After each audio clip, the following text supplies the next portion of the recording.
Hello again, everyone. Welcome to Washington Gun Law TV. I'm Washington Gun Law President William Kirk. Thanks for joining us. Hey, I know normally here we're geeking out about the Second Amendment, but today we're going to talk about the First Amendment, one of my other very favorite constitutional amendments. Why are we talking about that? Well, I think that next month's unemployment numbers might be a little skewed. What am I talking about? Well, I'm talking about a huge rash of terminations going on nationwide due to people making very disturbing and grotesque posts in light of the Charlie Kirk assassination. Now, some of the mainstream media say that this is a coordinated campaign, that we're suddenly going after protected free speech, but are we?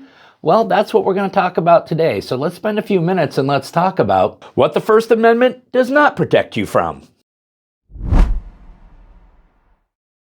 Okay, America, we are talking today about the First Amendment. And the reason being is that there are a lot of people who have suddenly become huge fans of the First Amendment because they believe that they are being terminated for what they believe is protected First Amendment activity. They are partially correct. Now, just so we are all on the same page, because we want to bring the receipts, the actual text of the First Amendment reads, Congress shall make no law respecting an establishment of religion, or prohibiting the free exercise thereof, or abridging the freedom of speech, or of the press, or the right of the people to peaceably assemble and to petition the government for a redress of grievances.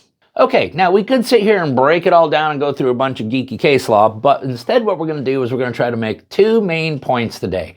And the two main points we want to make about the First Amendment are this. Number one, the First Amendment only prohibits government from restricting free speech, not private entities. And of course, nobody's speech was restricted here. They absolutely positively got to say what was on their mind, which then leads me to the second important point about the First Amendment. Number two, while the First Amendment may protect the right for you to say just about anything, it does not protect you from the consequences of what you have chosen to say. And Exhibit A will be Colin Kaepernick. Did Mr. Kaepernick have the right to kneel for the national anthem? He absolutely positively did. If we can burn the American flag as a form of political protest, then I'm certain kneeling for the national anthem is constitutionally permissible. Is it regrettable activity? Is it deplorable activity? In my opinion, it is. But guess what? So was it in the opinion of all owners of the NFL. Now, we could do a whole 3-hour video listing all of the people who have allegedly been terminated due to their posts, but I will point out that many of these people are in education, scary, wondering how much this crazy mind virus has infiltrated America, and probably equally, if not more disturbing, is how many healthcare workers, doctors and nurses were celebrating the assassination of a young father and husband. The very people who swear to protect human life were actually celebrating the destruction of human life. So the question for some of these people out there who are having a very, very bad week due to their own choices, I would like to point out, is can a private employer terminate you for what you've chosen to say online? And the answer to that is yes, they may. Number one, there is no constitutional implication at all. We just said that this is a private employer terminating you. We went over the text of the First Amendment, and it says that Congress shall make no act. The First Amendment protects individuals from government intrusion. So without any constitutional protection, the reality of the situation is that for many employers nowadays, they will have company policies, part of the employment manual or part of the employment agreement, which will dictate or warn against certain type of online activities. A violation of that policy is grounds for termination. Of course, if you actually disparage your employer, that is, your posts are actually going after your employer, yes, you can expect to be terminated. Damaging the company's reputation. Now, if you were to make posts that were racist, vile, homophobic, or I don't know, celebrated the murder of a young father and husband, then yeah, that could create a situation where there would be so much backlash against your company from the public, who again has the right to exercise their First Amendment right, that the only way that a company could withstand such public scrutiny is to in fact terminate the employee. Do they have the right to do so? They absolutely do. Of course, really inflammatory statements mean that you're going to absolutely positively piss off approximately half of your coworkers, which of course then creates a hostile work environment. And of course, when your posts actually advocate and embrace political violence, you could understand why some other employees might be a little reluctant to share the workplace with you. Can you be terminated for that? Yes, you can. And of course, if you're actually going out and advocating for additional violence, that would be considered posting about illegal activity. That would be no different than the nurse who decides to post herself snorting a line of cocaine on the weekend.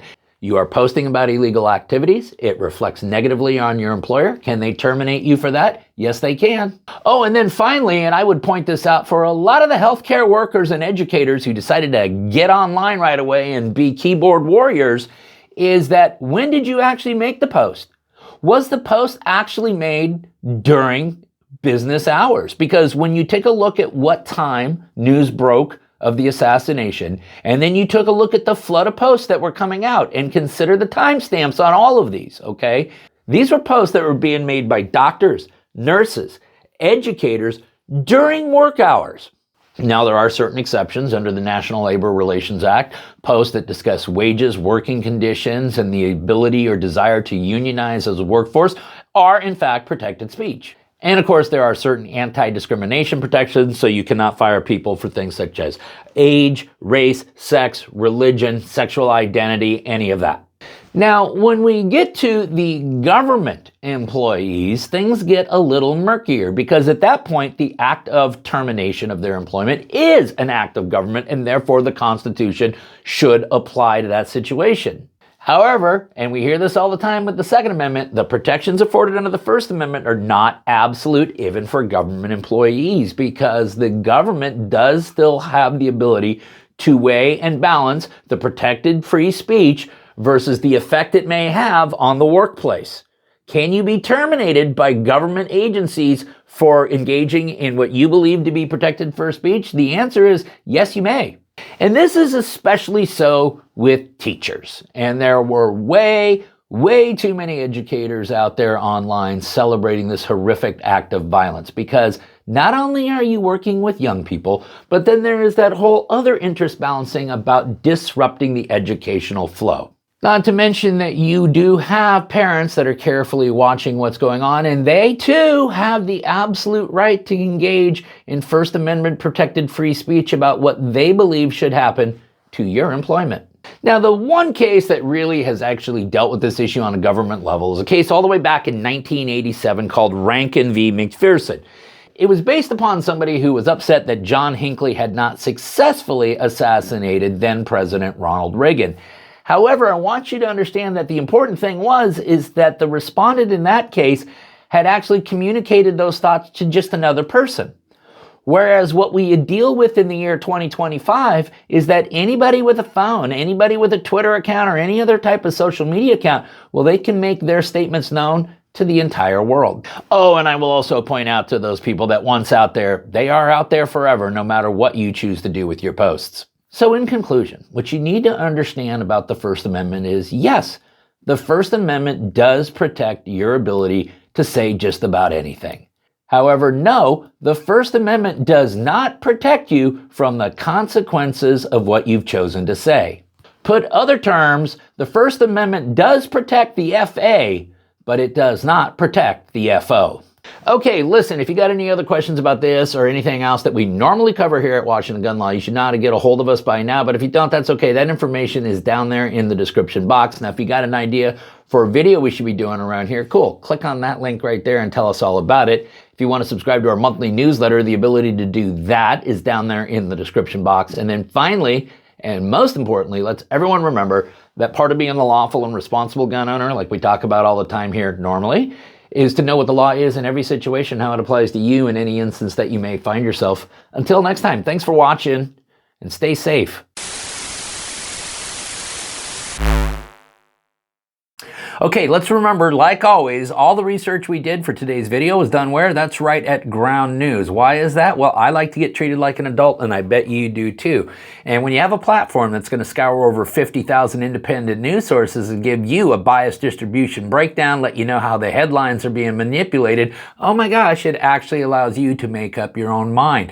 Check out the blind spot. This will show you stories that are being disproportionately reported by one side of the political spectrum or the other. And right now, you can get every feature that Ground News has to offer through a Vantage Plan at 40% off.